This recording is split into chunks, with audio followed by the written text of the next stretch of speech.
But it'd be rude not to do a bit of a walk round. Weather here in sunny Australia is typically peachy. A little bit chilly this morning, but we are in midwinter, so what'd you expect?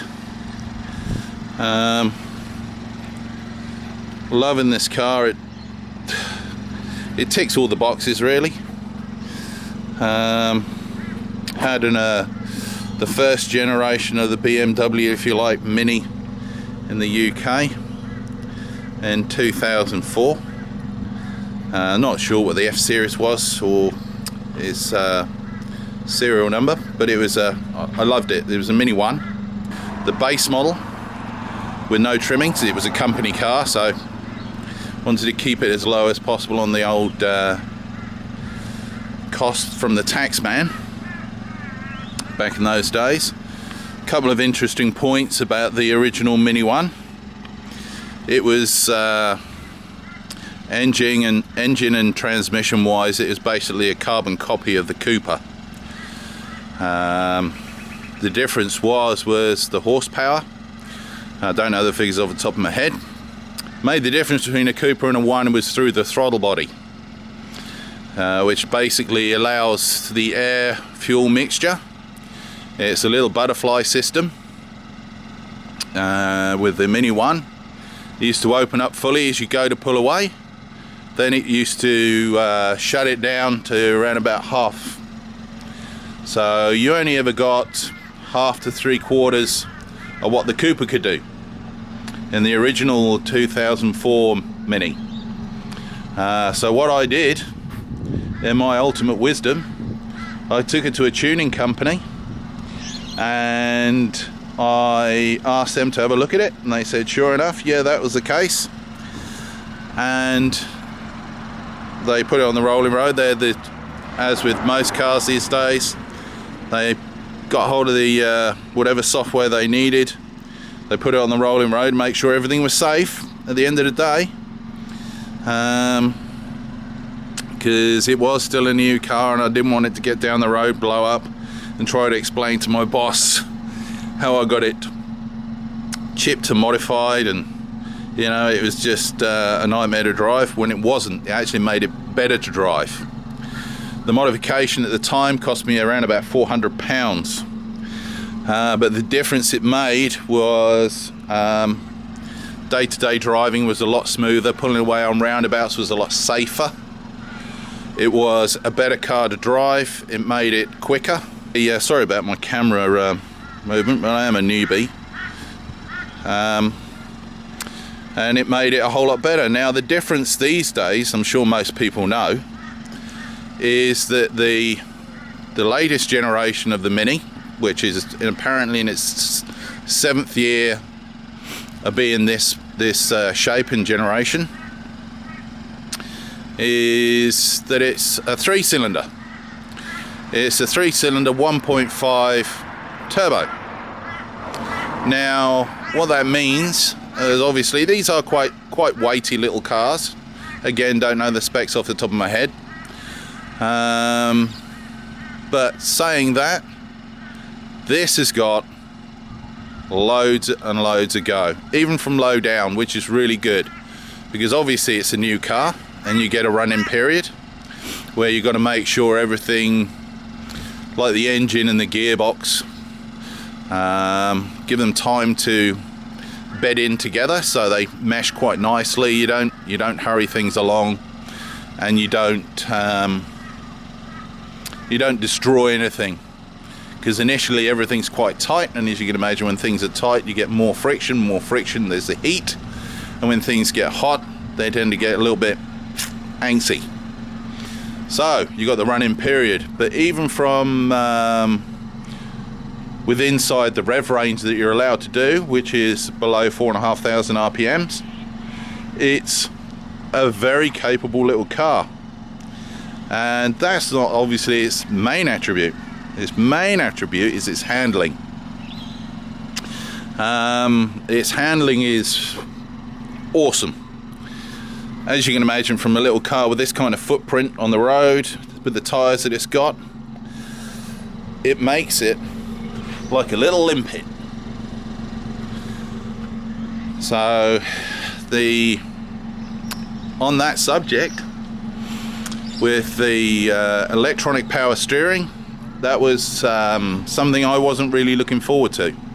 But they'll know that the feel you get from the steering on a hydraulic power steering is basically you feel the road. Whereas with the electronic, it's a fly-by-wire system effectively. So you only get to feel what the computer or the electronics let you feel.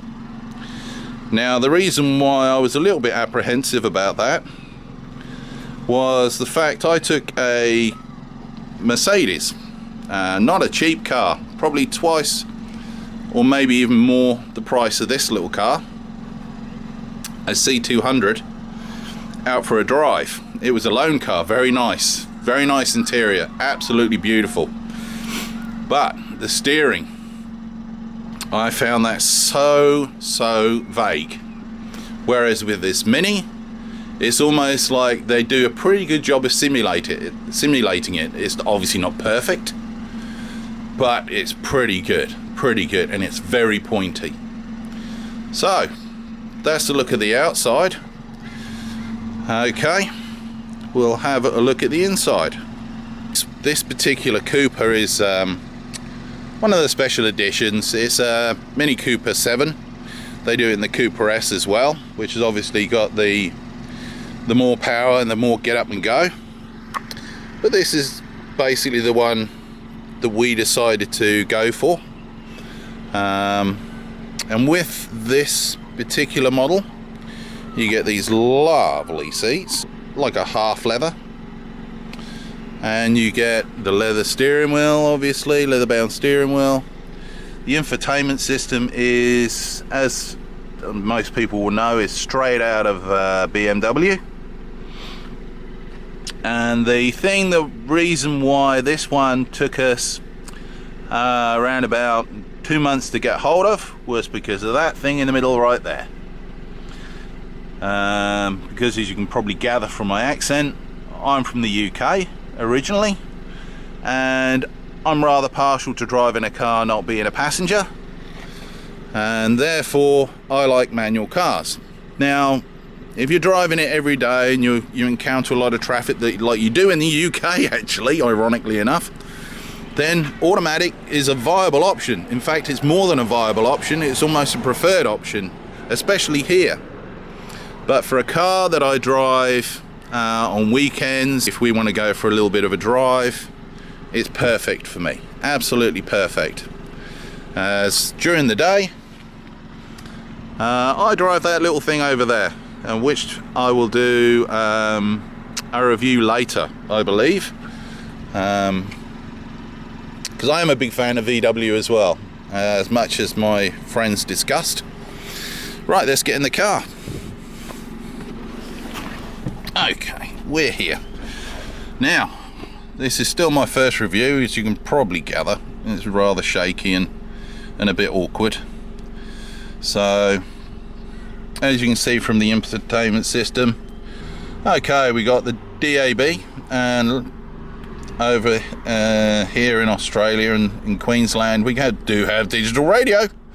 I did not know that until, well, I did know that, but I didn't realise it was as widespread enough to be available for mobile, as in like in a car. So yeah, really quite happy with that. It's on it's 97.3, which is one of the local radio stations. I'm not a big fan of radio, but there we go, there's the infotainment system, and it's controlled by this little bugger down here, which is on some models you can have like a touchpad right here, which is responds to certain gestures. Okay, the infotainment system is also, you can control by voice. The voice commands, even from, we tried 3 different people at the garage, it wasn't great. And to be quite honest, I don't know why they don't use the same voice recognition software as Google. Their voice recognition software, and the same with Siri, I suppose, is really good, and doesn't have a problem with anything. Okay, so in the car you got the speaker system. I'm not going to play any music because it's all bloody copyright, and you're going to get in, or I'd get in a crap load of trouble and they'd want me to take the video off. So the fact that I'm advertising their radio station, I don't think they'll mind that too much. On the center console, if you like, not the center console, on the dials, it's programmable to have pretty much what you like on there. You can get the reflection away, you daft ass. Little LCD box there. You can pretty much display what you want within reason. The only thing and while I'm here on this, the only thing I do think, some people like it, I suppose, consider it to be quite funky, but I don't. I'm kind of wondering why they done it. Is the, if you can guess, is the fuel gauge, because that's it on the right hand side. That as you can see, you've got a full tank of fuel, but that's the fuel gauge right there. Yeah, as you can see from the bottom, actually it's actually got a little petrol pump. Okay, hopefully you can see okay. Sorry, it's a bit of a wobbly angle. That's the stand that I bought. I'm a bit of a cheapskate, only spent 30 bucks on the stand. Hopefully it even stays up there, I'm not entirely sure. But we're going to go for a quick drive. Put that air conditioning down to, as you can see, the little lights change if you mess around with some of the dials. It's quite funky. All of that's programmable through the little computer on board. You can monitor quite a lot through that. Right, let's go for a little drive now. She's more than well warmed up. Hopefully the camera doesn't fall off, because I have noticed that it's a bit sticky, or not a bit sticky. That's the problem. Okay, here we go. I've lived here for around about just over 6 years now. A little bit of a background on myself. We moved here from New Zealand. Basically, we lived in New Zealand for 4.5. I keep saying basically, for 4.5 years. And honestly, I love New Zealand. So a big shout out to the Kiwis and the bros. Love you, man. So okay, here we go down the road. The thing with having a car that's good handling is if you don't get the intelligent suspension, you end up with a bumpy ride. It's not terrible. It's a brand new car, so it's going to be a little bit bumpy. For general road use, with the standard suspension, with these wheels, it's got the sorry, still getting used to the clutch. It's got the 17-inch wheels on this one, which is part of that Mini 7 package.